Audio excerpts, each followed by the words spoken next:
Watching the news, being online in late 2021, and being a true crime enthusiast like we know you are, you no doubt became invested and closely followed the Gabby Petito case. If you didn't, Bad Things is here to bring you up to speed on the facts, timeline, cause, and how this tragedy could have been averted. Welcome to Bad Things. The Gabby Petito and Brian Laundrie case dominated headlines in late 2021. A missing girl, a fiancé with a propensity for domestic violence, law enforcement ineptitude when handling domestic violence cases, and a tragic conclusion are all integral parts of this case. Gabby started dating Brian in March 2019 and quickly moved in with him and his parents in North Port, Florida. The pair worked at a public supermarket in North Port where she was a pharmacy technician and Brian worked as a grocery clerk. They both resigned at the start of the COVID-19 epidemic. The adventurous couple frequented the great outdoors and documented their travels on social media. Petito's 2020 Instagram post showed the pair in California, while another is a 2021 video montage of her and Brian climbing rocks and visiting beaches in various locations. The caption reads, "I love our adventures." In late 2019 and early 2020, the pair drove cross-country from New York to California. 2020 was a big year for Gabby. In March, she celebrated her 21st birthday in Florida, and by July, the couple were engaged. Gabby stated in a now-deleted Instagram post in December 2020 that she had bought a 2012 Ford Transit Connect van and transformed it into a camper van for the couple's future trips. Gabby's closest friend, Rose Davis, subsequently said that Gabby worked 50 hours per week at Taco Bell to support the planned van life journey. According to the caption of the couple's first and only travel vlog, posted on YouTube under the name Nomadic Static, they outfitted the Ford Transit van with features that would make it easier to live in while traveling and create a space for both artistic expression and long-distance hiking.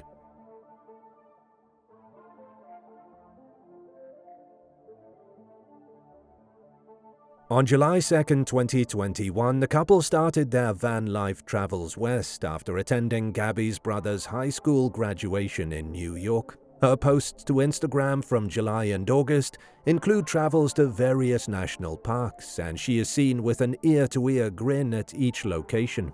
On a photograph in which she tagged Brian, her description reads, "There's no place like the tiny home we built."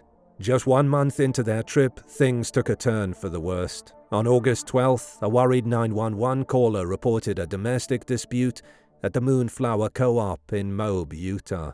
The caller reported to the Grant County Sheriff's Department that he saw a male hitting a female before both drove away in a white van. The Moab City Police Department's bodycam video shows officers eventually catching up with the couple's van near the Arches National Park entrance. The law enforcement officers proceeded to separate the couple before they questioned them.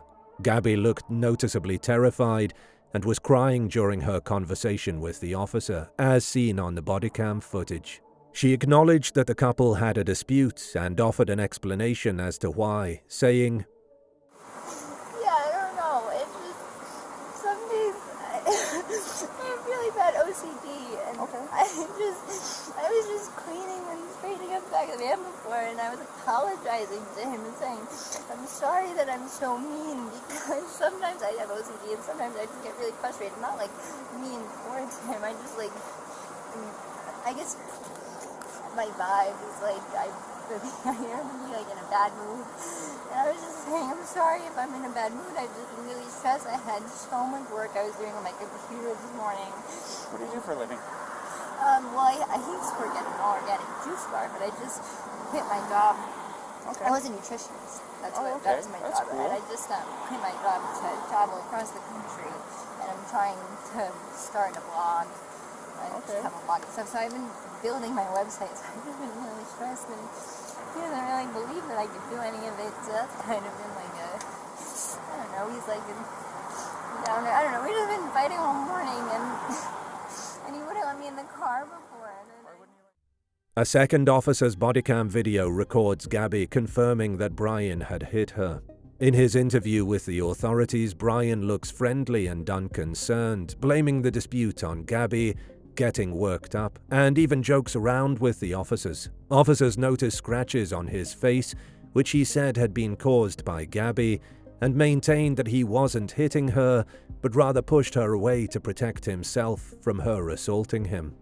After assessing the situation, the law enforcement officers identified Gabby as the aggressor and separated the pair for the night. Their split did not last long. According to a statement from Brian's lawyer, he flew home to Florida on August 17th to cancel a leased storage facility the couple shared, while Gabby remained in Salt Lake City, Utah. However, Brian returned on August 23rd and the couple continued their travels as if nothing had happened. According to a business owner in Victor, Wyoming, the two stopped by Rustic Row on August 25th or 26th. She said that they seemed cheerful, shopped for about 20 minutes, mentioned their engagement and a recent trip to Grand Teton National Park, and spoke about their intentions to visit Yellowstone National Park. On the afternoon of August 27th, Gabby and Brian visited a Whole Foods in Wyoming. Surveillance footage showed the van pulling into the parking lot and Laundry slamming his door before the couple entered the store and shop for food for about 10 minutes. Later that day, customers at Jackson, Wyoming's Merry Piglet's Tex-Mex restaurant said that they saw the couple arguing with their waitress. According to the witnesses, Brian was visibly angry and repeatedly stormed in and out of the restaurant, making a spectacle that attracted attention and left the waitress feeling frightened. Gabby, meanwhile, was in tears. This was the last time anyone would see her alive. Brian, however, was seen by and interacted with people who would become eyewitnesses to his movements after Gabby was last seen. Miranda Baker, who later shared a TikTok video of her interaction with Laundry, claimed she picked him up when he was hitchhiking in Grand Teton National Park on August 29th. He told her he had been walking alone for days while his fiancée waited at their campground and offered her $200 for a trip to Jackson, Wyoming. Strangely, however, he panicked and begged to be let out of the car when he learned they were traveling to Jackson Hole rather than Jackson, Wyoming. Baker also noted how clean he looked, having spent days in the wilderness as he had claimed. Later that afternoon, another woman picked up Brian in Wyoming. Norma Jean Yalovec reported that she drove him to the Spread Creek dispersed camping area just after dusk. The trip was uneventful until she volunteered to take him straight to his campsite. Brian refused, becoming anxious and angry as they neared the camping area's entrance. According to Yalovec, he was in such a hurry to get out of the car that he jumped out of the car before it had fully stopped. She found his behavior odd, especially considering that it was dark and the camping area was several miles from the entrance. Gabby had maintained constant communication with her mother, Nicole Schmidt, during the trip, but at the end of August, this communication ended suddenly. Nicole claimed she last spoke with Gabby on August 25th on the phone, while Gabby and Brian were touring Grand Teton National Park. Every message that Schmidt got after that final conversation triggered warning bells. During the conversation with her daughter, Schmidt had noticed a growing conflict between Gabby and Brian. Then on August 27th, she got a text message that seemed strange. "Can you help Stan? I just keep getting his voicemails and missed calls," Gabby's message read. Schmidt found the text concerning, as Stan is the name of Gabby's grandfather, and she never referred to him by his first name. Schmidt then received a text from Gabby's phone on the 30th of August. Although Schmidt never revealed what this message said, a Facebook post by her brother-in-law claims that the message said, "No service in Yosemite." Yosemite National Park is located in California, some 800 miles from Grand Teton National Park, where Gabby had last been seen. That text was not from Gabby. "I know it," Schmidt told a news outlet. On September 1st, Brian arrived at his parents' house in North Port, Florida, in the Ford van the engaged couple shared. Without Gabby. Schmidt, anxious about her daughter's safety after weeks of silence, contacted Brian and his family in search of answers. Schmidt claimed in an interview to have texted both Brian and his mother, Roberta, on September 10th. Neither replied. "I knew something was wrong," Schmidt said, adding, "I felt something was off and I needed to get her reported missing immediately." Gabby's family reported her missing on September 11th. A nationwide search operation including police agencies from various states as well as the FBI was immediately launched, and the Ford van was taken from the laundry's driveway as part of the continuing investigation. Brian and his family point-blank refused to speak with law enforcement, instead referring them to their family lawyer. In a statement, Stephen Bartolino, the laundry's lawyer, said, "Many people are wondering why Mr. Laundrie would not make a statement or speak with law enforcement in the face of Ms. Petito's absence. In my experience, intimate partners are often the first person law enforcement focuses their attention on in cases like this, and the warning that any statement made will be used against you is true regardless of whether my client had anything to do with Ms. Petito's disappearance. As such, on the advice of counsel, Mr. Laundrie is not speaking on this matter." On September 15th, during the frantic hunt for Gabby, Brian was labeled a person of interest in the investigation. Northport police installed cameras around the laundry's home to keep an eye on Brian, who they suspected was still inside, despite not being wanted for a crime at that stage, as Gabby was only missing. Northport Police Chief Todd Garrison explained to the public on September 16th that, "All I can say is we know where Brian Laundrie is at." Just one day later, Brian's parents reported him missing. His parents reported that on September 13th he left the house to go hiking and never returned. The next day, police discovered his Ford Mustang in the parking lot of the neighboring Carlton Reserve, and his mother drove it home on September 15th, when officers staking out the laundry house mistaken her for her son, returning from a trip. The Laundries formally reported their son was missing on September 17th. The Northport Police Department took to Twitter requesting information on Brian's location and mentioning that he was last seen wearing a waist strap and a hiking backpack. According to investigators, Brian entered the swampy Myakkahatchee Creek Environmental Park and may have wandered into the adjacent Carlton Reserve. The following day, a search including drones, aircraft, sniffer dogs, and law enforcement vehicles began. 2 days after Brian was reported missing by his parents, the search for Gabby Petito ended. On September 19th, the FBI discovered a corpse in western Wyoming's Bridger-Teton National Forest after receiving a tip from a couple who had noticed Gabby and Brian's van on their trip vlog. The body of the deceased was discovered at the Spread Creek dispersed camping area, about 1,000 feet from where the van was parked in the video. Jim Schmidt, Gabby's stepfather, reportedly recognized the corpse using a photo of an item of clothing provided by the FBI over the phone. On September 21st, the Denver FBI office issued a post on Twitter stating that a coroner had verified that the remains discovered were those of Gabby Petito, and that the cause of death was murder. A thorough autopsy, including full-body CT scan, toxicological tests, and exams by multiple forensic experts, was subsequently undertaken. Gabby's cause of death, according to the coroner's conclusion issued on October 5th after the autopsy, was manual strangulation or throttling and blunt force injuries to the head and neck. The coroner suspected Gabby had been dead for 3 to 4 weeks when her body was found, indicating she died in the final week of August. Just 1 day after Gabby's body was found, a federal court in Wyoming issued an arrest warrant for Brian. According to the indictment filed, Brian, knowingly and with intent to defraud, used a Capital One bank debit card and access to accounts belonging to another individual using a personal identification number between August 30th and September 1st. In doing so, Laundrie gained access to around $1,000 worth of goods, which affected interstate commerce. Michael Schneider, the FBI special agent in charge of the case, said that the arrest warrant provided law enforcement all the tools they needed to continue their hunt for Brian.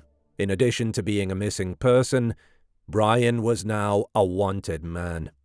Myakkahatchee Creek Environmental Park and the Carlton Reserve, Brian's last known location, consists of around close to 25,000 acres of natural Florida forest land, which floods frequently, making the search for him a complicated one.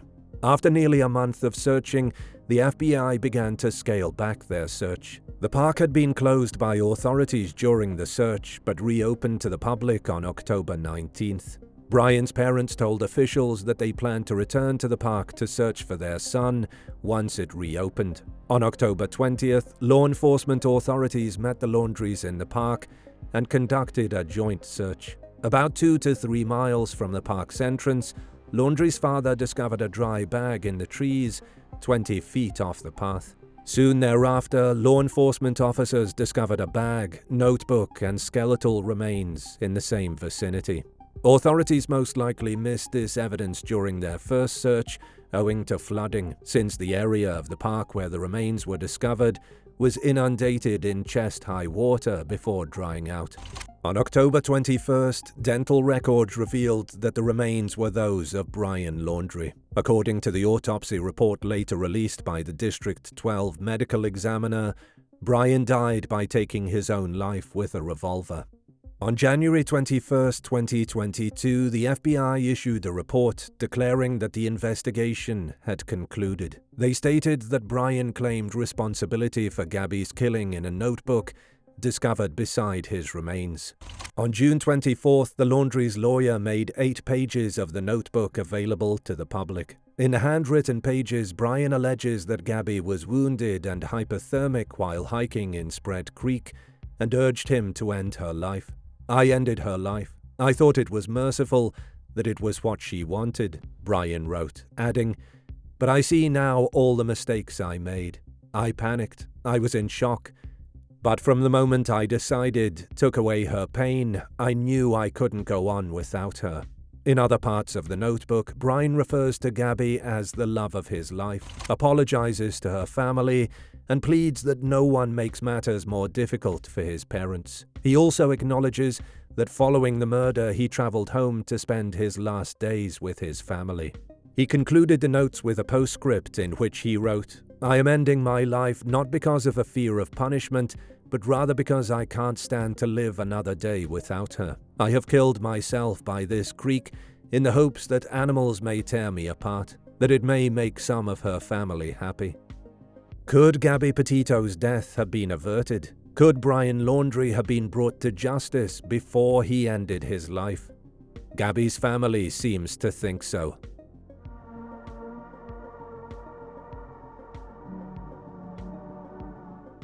Gabby's family initiated 2 major lawsuits after the case was closed. One against Laundrie's parents and attorney Stephen Bertolino in March 2022, and another against the Moab City Police Department in November 2022.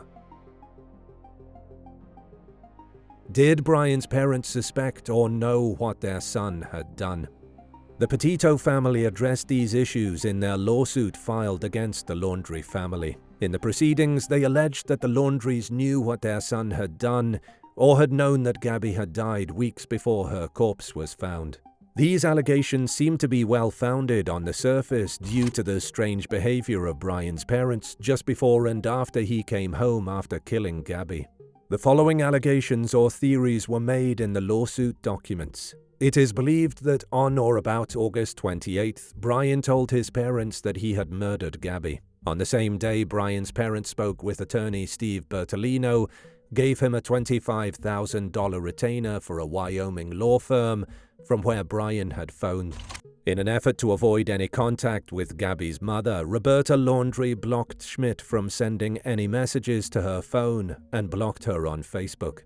And then there is the highly suspicious burn after reading letter from Roberta Laundrie to Brian. The letter, which had no date on it, was among the objects discovered at the Florida Nature Preserve, where Brian's remains were discovered in October 2021. Roberta scribbled, "Burn after reading" on the back of the letter, and the message mentions her agreeing to help Brian dispose of a corpse and break him out of prison.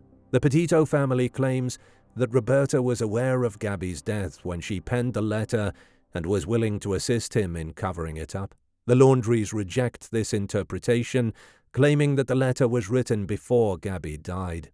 Another red flag was the ease in which Brian's father found Brian's dry bag, leading to his remains being found. Within an hour of starting their search, the laundries accomplished what seasoned search and rescue crews could not do in 33 days. Coincidence, or were Brian's parents in contact with him while he was missing? We will never know if Brian's parents were complicit in hiding the fact that their son had murdered Gabby, or that they knew where he was from September 13th. The lawsuit was quietly and confidentially resolved in February 2024, when all parties reluctantly agreed in order to avoid further legal expenses and prolonged personal conflict. Did law enforcement botch the case? The lawsuit against the Moab City Police Department claimed that Moab City officer Eric Pratt, involved in the August 2021 traffic stop, had a history of domestic violence and should not have been employed by the police department.